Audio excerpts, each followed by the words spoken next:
Universitária Goiânia, 870 AM.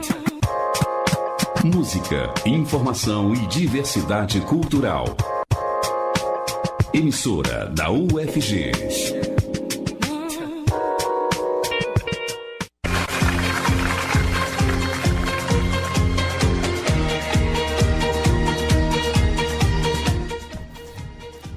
Anfitriões impiedosos. Rússia supera o Egito de Salah no segundo jogo e praticamente confirma a classificação. O primeiro triunfo africano. No encerramento da primeira rodada, Senegal surpreende os favoritos do Grupo H. Surpresa nipônica. Com um a mais durante todo o jogo, o Japão vence seleção sul-americana. O passeio de 50. A história do Maracanaço. A conquista mística celeste em terras tupiniquins.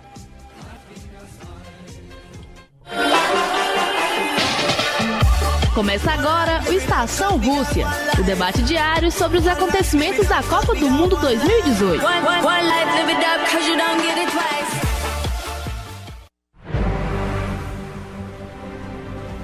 Abrindo mais um dia de jogos da Copa do Mundo, Colômbia e Japão se enfrentaram pelo Grupo H na Arena Mordóvia, em Saransk, e a partida foi bem movimentada. Logo aos 3 minutos de jogo já teve expulsão. Titular absoluto da seleção colombiana, Carlos Sanches colocou a mão na bola tentando evitar o gol de Kagawa e acabou levando cartão vermelho. E foi justamente Kagawa quem abriu o placar para o Japão na cobrança de pênalti. Mesmo com a vantagem no placar e no número de jogadores, o time asiático não conseguia conter os colombianos que dominavam o meio de campo. O empate veio ainda no primeiro tempo. Quinteiro, em cobrança de falta no estilo Ronaldinho, por baixo da barreira, marcou para a equipe sul-americana. Mas não teve jeito. Na segunda etapa, a Colômbia foi pressionada pela seleção japonesa, que jogava com paciência e boa tática. Nem mesmo com a entrada do astro colombiano James Rodrigues, a equipe conseguiu reagir. O gol da vitória japonesa foi marcado por Osako após uma cobrança de escanteio. Resultado final, 2 para o Japão, 1 para a Colômbia. E a emoção tomou conta dos japoneses, já que essa foi a primeira vitória da equipe sobre um time sul-americano em Copas do Mundo. E agora nós chamamos os nossos comentaristas, hoje aqui com a gente a Mariana Siqueira e também o Ariel Franco. Boa noite, Mariana. Que banho tático do Japão ali no segundo tempo, né? Mas você acha que isso se deve mais pela superioridade numérica, né? Ali foi expulso no começo da partida o Carlos Sanches, ou foi mesmo uma boa tática do treinador japonês que jogou com paciência, trocando passes, controlando bem o jogo, acabou vencendo a seleção da Colômbia? Boa noite, Matheus, e boa noite a você, ouvinte. Boa noite também aos meus colegas aqui da mesa, né? Bom, com certeza a superioridade numérica do Japão foi um ponto decisivo no jogo. Mas não deixa de dar mérito, né, pelo Japão da organização tática. Tanto porque há pouco tempo a seleção japonesa trocou de treinador. Então ela já chegou com uma moral a menos para o jogo, que foi revertida durante a partida, né, já que mostrou que além de ter mais gente durante o jogo, conseguiu fazer o trabalho direitinho e se surpreender. A Colômbia foi prejudicada pela falta de gente. Logo no início do jogo já teve uma expulsão, então teve que improvisar algumas substituições e acabou que saiu prejudicada por isso. Você mencionou aí, Mariana, a baixa qualidade técnica da equipe japonesa e também a organização do sistema tático da seleção japonesa. Eu queria perguntar agora para o Ariel se você acha que esse é o melhor caminho para seleções com menos tradição no futebol dentro da Copa do Mundo. Boa noite para você, Ariel. Bom, boa noite, Mariana, boa noite a todos os ouvintes aqui da Rádio Universitária. A gente tem visto, Mariana, uma Copa de equilíbrio, né? Não está sendo uma Copa com um grande número de gols e tudo mais. Isso se deve em grande parte ao estudo, né? Sobretudo que os treinadores fazem das equipes, principalmente as com as mais fortes. O João Mazarão, acho que dificilmente alguém nos bolões aí apostou na vitória do Japão, mas de ter um jogador a mais, o Japão conseguisse impor sua tática sobre a Colômbia, absolutamente sem condições de jogar, ficou jogo, passou um segundo tempo só rebatendo bola, e das muitas bolas que o Japão tentou, acabou conseguindo fazer um gol na bola aérea com seu atacante Yuya Osako. Eu poderia só corrigir uma coisa que eu acho que pode pode ter causado um entendimento errado, o Japão não tenha ser desorganizadamente, mas ele não era um dos favoritos pelo esquema tático, até por causa do treinador ter sido trocado, mas ele soube aproveitar da situação. Tanto é que a Colômbia tinha só o Falcão Garcia lá e precisava se organizar melhor pela defesa. E nem isso conseguiu. O Japão teve que equilibrar mais o tempo. Ele se achou, né? Não precisou, mas ele se achou de equilibrar mais o tempo na defesa. E por isso acabou que segurou o placar de 1-0 durante o primeiro tempo, só trocando passes e mal conseguiu sair para o ataque. Mas pelo menos segurou o placar. Vocês acham que o craque James Rodrigues ficou devendo nessa partida? Apesar dele ter entrado só no segundo tempo? Então, como eu disse, quando você tem um jogador a menos, ainda mais no caso da Colômbia, que perdeu um jogador logo aos 3 minutos, isso prejudica a equipe, porque o treinador teve que tirar o Quadrado, né, o meio-campista, que é um dos principais jogadores ali do meio de campo, para reagrupar a sua defesa ali, que perdeu o Sanches. E essa alteração forçada acabou prejudicando muito um jogador que o James Rodrigues teria para jogar junto com ele ali no meio de campo. E daí foi uma combinação de vários fatores, mas enfim, o que levou a uma atuação apagada do James Rodrigues. A culpa não foi dele, a culpa foi do fato da Colômbia ter um jogador a menos. Ela precisava segurar o empate, né, que vinha conquistando, então a equipe jogou muito na zaga. O James Rodrigues é um jogador ofensivo, quando o time está na zaga o futebol dele não aparece, e o fato de não ter ninguém ali com ele, que seria o Quadrado, né, o Quadrado não estava no jogo, precisou ser substituído, para auxiliar ele nessa função de ser um meio ofensivo. E a bem da verdade é que a Colômbia nem sequer conseguiu jogar muito no contra-ataque. Mesmo depois de ter sofrido o segundo gol do Japão, às vezes que a Colômbia tentou chegar foi um pouco desordenada, assim. Ela vinha pro ataque ali, mas não conseguiu construir nenhuma jogada de perigo de gol. Então vamos ver aí as duas próximas partidas, com o James Rodrigues, com a Colômbia jogando com 11, se o James Rodrigues pode ter atuações melhores. E agora vamos ao quadro Correio Esportivo. Correio Esportivo.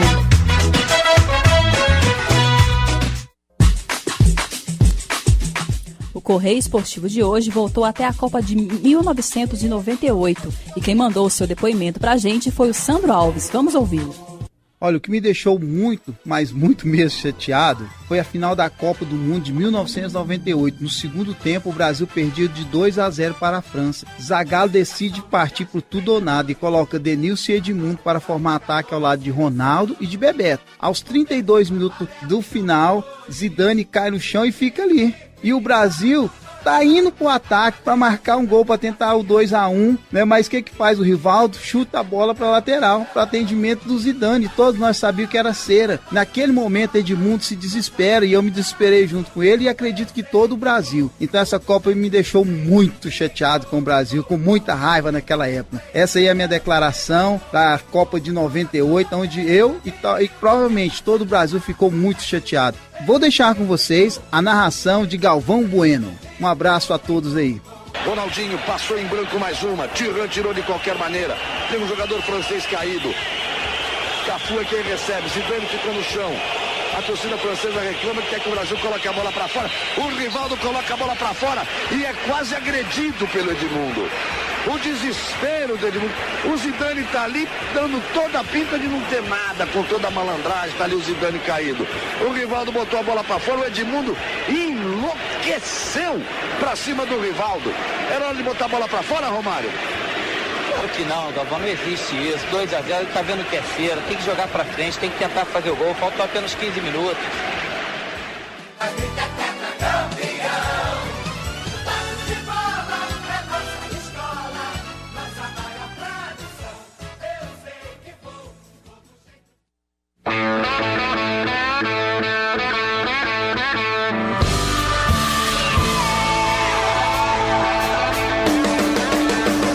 No ar, Estação Rússia.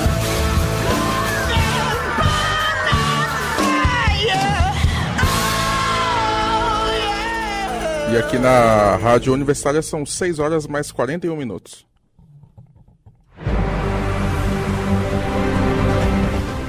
E hoje, ao meio-dia, ocorreu o último jogo da primeira rodada da Copa do Mundo. Também pelo Grupo H, Polônia e Senegal duelaram no estádio Spartak, em Moscou. E foi a equipe do Senegal que levou a melhor na estreia, se tornando a primeira equipe africana a vencer no Mundial deste ano. O primeiro tempo do jogo foi de poucas chances. Aos 37 minutos, Guiê chutou de fora da área, mas a bola bateu no defensor da Polônia, o brasileiro naturalizado Thiago Sionek, enganando o goleiro, que tinha ido na direção contrária. O árbitro deu gol contra do zagueiro polonês. Na etapa final, Niang ampliou o placar aos 15 minutos com um gol polêmico. O jogador senegalês estava sendo atendido fora de campo, foi autorizado pelo árbitro e entrou com velocidade em direção à bola. O goleiro Chesney ainda tentou sair, mas não teve chance. A Polônia, descontou já quase no final do jogo. Em cobrança de falta na área, Krychowiak marcou o único gol da equipe, que ainda tentou o empate, mas sem sucesso. Com a vitória por 2-1, Senegal divide com o Japão a liderança da chave do Grupo H. Chamamos os nossos comentaristas novamente agora para comentar esse segundo jogo do dia, esse que foi ao meio-dia. Talvez uma das maiores surpresas da Copa até aqui, Senegal vencendo a Polônia, cabeça de chave, né, do Grupo H, com extrema superioridade, né, porque soube controlar muito bem as ações da partida, defensivamente quase perfeita, se não fosse o gol sofrido. O que dizer dessa surpreendente seleção aí de Senegal, Mariana, que foi a primeira a vencer nessa Copa do Mundo? É a que pode chegar mais longe? Pois é, a primeira africana, né? E pelo que mostrou hoje, ela tem condições sim, não só pela qualidade técnica que pode ter demonstrado, até porque a Polônia deixou muito a desejar em vários momentos, mas porque o Senegal demonstrou uma superioridade física dos jogadores muito grande e que pode trazer muito potencial para a seleção no decorrer da competição. Inclusive, não só de altura, né, que os senegaleses são bem altos, mas também da velocidade que muitos jogadores tiveram. Inclusive, o lance do gol do Niang, ele saiu depois de ter recebido o atendimento fora de campo, mas ele demonstrou que pode engatar um contra-ataque ou qualquer coisa que for precisar de muita velocidade, e foi o que conseguiu desbancar a Polônia naquele gol lá naquele momento. Então eu acredito que o Senegal tem sim condições de chegar longe, não o único, não vou arriscar logo, mas dessas seleções que entraram com menos descrédito, o Senegal tem bastante condição sim. Ariel, pegando o gancho aí da fala da Mariana, que ela citou que o Krychowiak tinha acabado de receber atendimento e entrou em campo logo e em seguida fez o gol. Rolou uma polêmica de que houve falta de fair play do jogador. Você concorda com isso ou não? Não, de maneira alguma. De maneira alguma, porque o jogador de Senegal, né, o Niang, jogador lá da Torino, da Itália. Exatamente, Torino da Itália. Ele foi autorizado pelo árbitro a voltar para o campo. A gente vê na imagem que o árbitro ele levanta o braço autorizando o Niang voltar.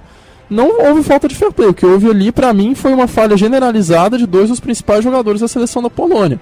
Os dois líderes, né? Um deles é o Krychowiak, jogador experiente, já atuou no PSG, né? Hoje está jogando lá na Inglaterra, no West Brom, Albion. E também do Chesney, né? Que é o goleiro da Roma. E que ele saiu muito mal do gol. O Krychowiak recua mal a bola, ele dá um chutão para trás e o Chesney sai totalmente atabalhoado do gol. E o Chesney também acaba se atrapalhando ali também com o outro zagueiro, né, o Brzezinski, que estava no lance na Polônia, e o atacante do Senegal, que não tem nada a ver com isso, aproveitou. Agora, para mim, Senegal é sem dúvida alguma a seleção mais forte da África nessa Copa, é a seleção mais valiosa, né? Os jogadores de Senegal em conjunto valem mais de $1 bilhão de dólares. Então, uma seleção muito valiosa. Tem um ataque muito, muito forte, né? O principal jogador é o Mané, lá da Liverpool, mas tem também o Mamed Diouf, que joga aí no futebol inglês. Tem o Konaté, que foi um dos artilheiros da Liga Francesa, ele joga no Amiens, né? Um jogador muito, muito importante também. É uma seleção forte fisicamente e bem treinada, né? Então eu acho que Senegal nesse grupo H, com a vitória de hoje, ele engata aí, tem possibilidade de classificação, ele engata a sua classificação, e a Polônia por sua vez precisa melhorar muito, porque principalmente no primeiro tempo o jogo da Polônia não apareceu, só apareceu depois que tomou 2 gols, que foi pra cima. E chamou a atenção nessa vitória do Senegal que o Mané, o craque do time, não jogou tão bem assim, e mesmo assim o Senegal ganhou. Agora a gente chama o quadro A Copa Retrô.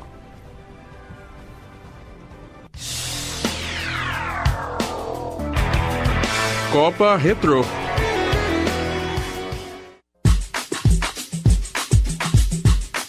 Uma das derrotas mais doídas da história da nossa seleção em Copas foi no Mundial de 1950, disputado aqui mesmo no Brasil.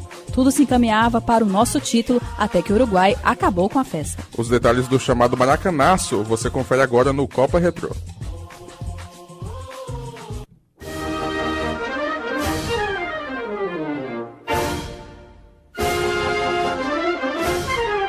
A Copa do Mundo, desde o seu início em 1930, sempre reserva muitas emoções a todos os torcedores de cada país. A primeira competição foi disputada no Uruguai, e o pequeno país da América do Sul conseguiu o feito de vencê-la em casa. A final foi travada contra a Argentina, e a seleção uruguaia conseguiu a vitória por um placar de 3-2. Mas o Uruguai possui outro título de Copa do Mundo, tão importante e impactante quanto o primeiro, conquistado em 1950. A casa da Copa naquele ano era o Brasil. A competição voltava a ser realizada após 12 anos de inatividade por conta da Segunda Guerra Mundial. Era o retorno da maior festa de futebol do mundo. 16 seleções foram qualificadas para o Mundial, e entre elas, Brasil e Uruguai conseguiram chegar à grande final pelo título. Nossos vizinhos sonhavam com a segunda taça, enquanto o Brasil cobiçava seu primeiro título de Copa. E o jogo entre as duas seleções entrou para a história das Copas, até hoje conhecido como Maracanaço. O palco da final, como o próprio nome sugere, foi o Maracanã, que recebia naquela tarde de 16 de julho de 1950, nada mais, nada menos que 200 mil pessoas nas arquibancadas, a maioria esmagadora brasileira, com apenas algumas centenas de uruguaios, ou seja, um verdadeiro caldeirão. Apenas um empate já bastaria para o Brasil levantar a taça dentro de casa e a nossa seleção era a favorita. Logo no início, a seleção canarinho partiu para cima dos adversários, que só se defendiam das investidas brasileiras. A linha defensiva uruguaia segurou o Brasil no primeiro tempo, encerrando a primeira etapa por 0-0, placar que dava ao Brasil o título. E logo no início da segunda etapa, o Brasil conseguiu furar o muro uruguaio, com gol de Albino Friaça. A atmosfera do estádio conspirava para a vitória da nossa seleção, mas o Uruguai não se entregou. Aos 19 minutos da segunda etapa, Chafino empatou para os uruguaios. Enquanto o Brasil ia colocar a bola no centro de campo para recomeçar, dava para ouvir o capitão do time, Obdúlio Varela, gritar aos companheiros para terem mais alma. O pedido de Varela foi atendido e o Uruguai partiu para o ataque ainda em desvantagem. A partida já se encaminhava para o final, até que algo calou as 200 milhões de vozes no Maracanã. Didi arrancou pela direita, passou pela zaga brasileira e marcou o segundo do time uruguaio. O baque foi tão grande que atordoou não só nossa seleção,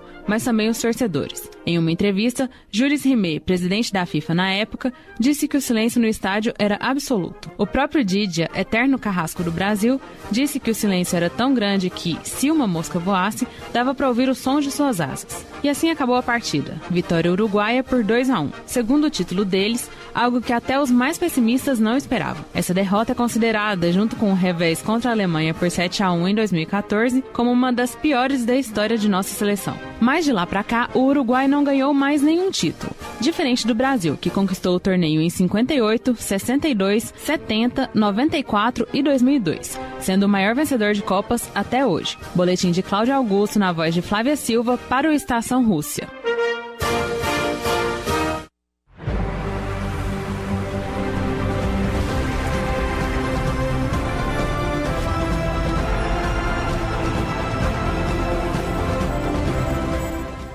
Na abertura da segunda rodada da fase de grupos no Mundial, os anfitriões venceram mais uma, com direito a golaço de Dzilba, assistência de Mário Fernandes e gol de pênalti de Salah. A noite em São Petersburgo foi animada. Ou nem tanto assim, 3-1, esse foi o placar do duelo entre Rússia e Egito.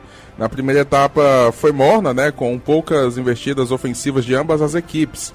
A anfitriã até explorou as bolas aéreas, mas não chegou a assustar a defesa egípcia. Bem marcado, o craque Mohamed Salah não apareceu tanto nos primeiros 45 minutos de jogo, mas a partida sem graça ganhou emoção no segundo tempo. A Rússia voltou do intervalo avassaladora e fez 3-0 em 16 minutos.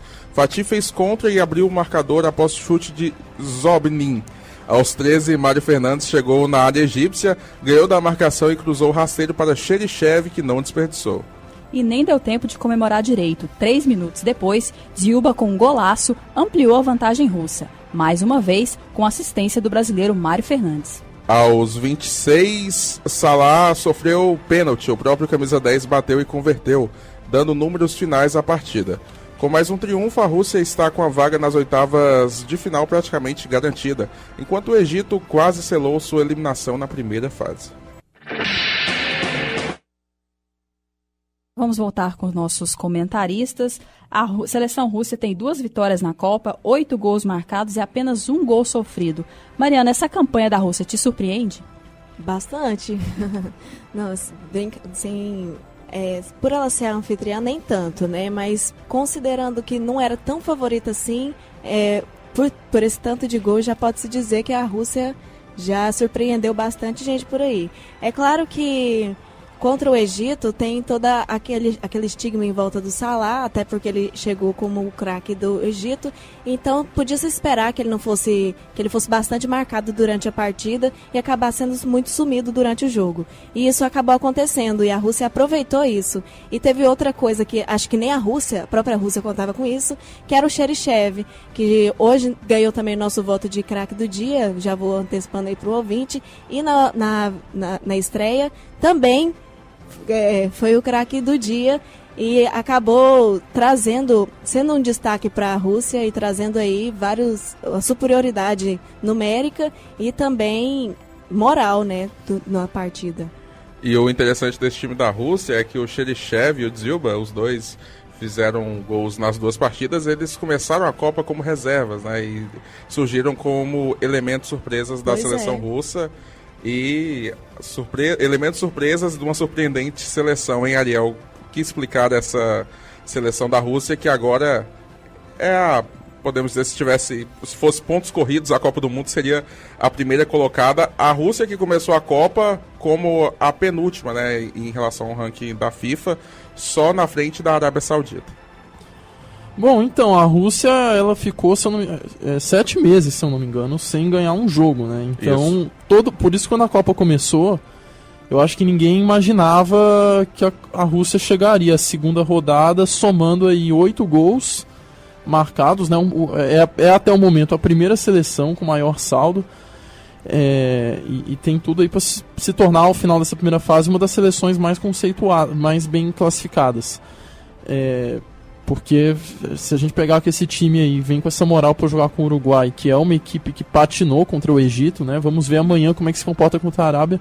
Mas é uma equipe que tem como fazer um jogo ombro a ombro ali, né? Encarar de frente o Uruguai, quem sabe por que não, né? Com o apoio do seu torcedor até sair vitorioso. Eu acho que essa campanha da Rússia se deve, primeiro, a uma mudança de paradigma que veio sendo feito na Rússia para essa Copa do Mundo.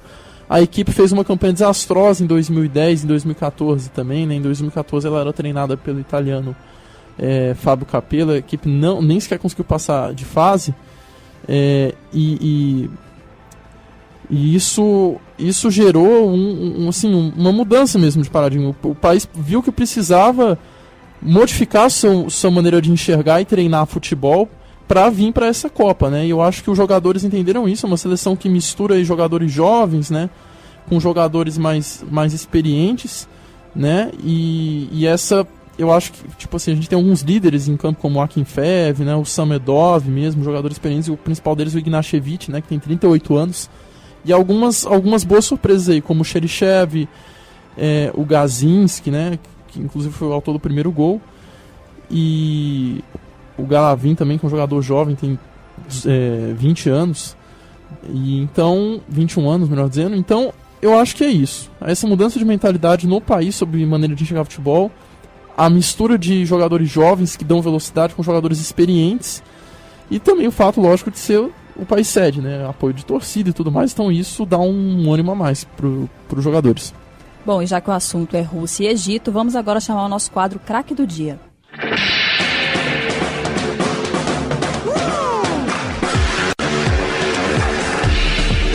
Craque do Dia.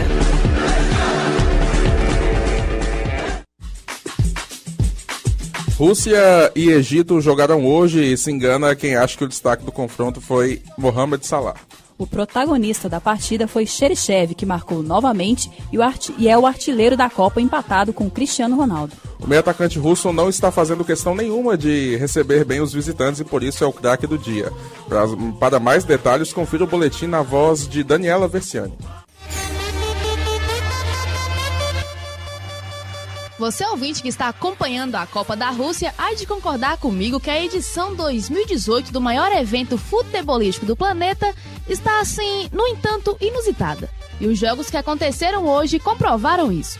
Primeiro, a Colômbia perdeu para o Japão. E agora há pouco, o Egito foi derrotado pelos donos da casa. Mohamed Salah foi coadjuvante. Sim, eu falei que as coisas estão inusitadas. E Cheryshev, o meia da Rússia, foi escolhido para craque do dia. A seleção russa precisou de apenas 16 minutos para fazer 3-0 em cima dos egípcios. Isso no início da etapa complementar. Até porque o primeiro tempo passou batido, com os dois clubes em campo sem muita qualidade técnica. Mas voltando aos 16 minutos de glória, Cheryshev foi quem marcou o segundo dos donos da casa. Com esse gol, o meia russo agora é o artilheiro da Copa, empatado com Cristiano Ronaldo. O jogador marcou 2 gols na primeira partida contra a Arábia Saudita e hoje colocou para os fundos das redes novamente. Vamos aos detalhes. O primeiro gol russo saiu dos pés de um egípcio. Fatih fez contra. O segundo veio aos 13 minutos, quando Cheryshev recebeu o passe do brasileiro Mário Fernandes. O meia-atacante não desperdiçou e ampliou o placar para a seleção anfitriã. Para fechar o pacote, Zilba fez o terceiro. Salah ainda diminuiu de pênalti e o jogo terminou assim, 3-1 para a Rússia. Mas voltando a falar do craque do dia, o atleta que atualmente joga no Vila Real estreou pela seleção russa em 2012. Mas o destaque maior está vindo mesmo nessa Copa do Mundo. Com o resultado de hoje, a Rússia praticamente consolidou sua passagem para a próxima fase da Copa. E o que nos resta é esperar para saber se Cheryshev vai seguir na artilharia do Mundial. Cristiano Ronaldo que se cuide. Afinal, o meia russo está dentro de casa e não está fazendo questão nenhuma de ser um bom anfitrião. Daniela Vestiani para o Estação Rússia.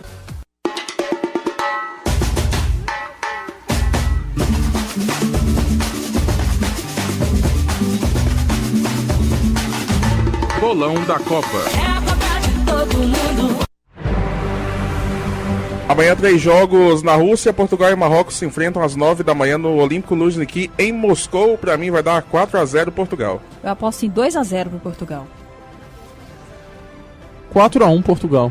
A Uruguai e a Arábia Saudita se enfrentam ao meio-dia em Rostov. Pra mim o Uruguai vai ganhar de 4-0. 5-0. 5-1 Uruguai. Irã e Espanha se enfrentam às 3 da tarde em Kazan. Pra mim 2-1 pra Espanha. Pra mim 3-0 pra Espanha. 3-0 Espanha. No flow, desse jeito. Salve Brasil! Estação Rússia, a resenha diária da Copa do Mundo. No flow, por onde a gente passa é show, fechou. Agora são 6 horas e 59 minutos e chega ao fim o Estação Rússia dessa terça-feira, dia 19 de junho de 2018. Ancoragem de Matheus Alves e Tandara Reis. Comentários de Ariel Franco e Mariana Siqueira. Produções e reportagens de Cláudio Augusto e Flávia Silva. A direção de estúdio ficou por conta de Daniela Versiani. Trabalhos técnicos de Clóvis Henrique, Murilo Cavalcante e Sandro Alves. A orientação é do professor Ricardo Pavan, com direção geral de Márcia Borati. O Estação Rússia é produzido por estudantes de jornalismo da UFG. E para sugestões e participações, basta ligar para 3521-1936. Uma boa noite, ouvinte. Boa noite, Matheus. Boa noite, ouvinte. O Estação Rússia volta amanhã às 6h30 da noite. Na sequência, você fica com o programa A Voz do Brasil. ZYH 754, 870 kHz, AM. Rádio Universitária, Goiânia. Emissora da UFG.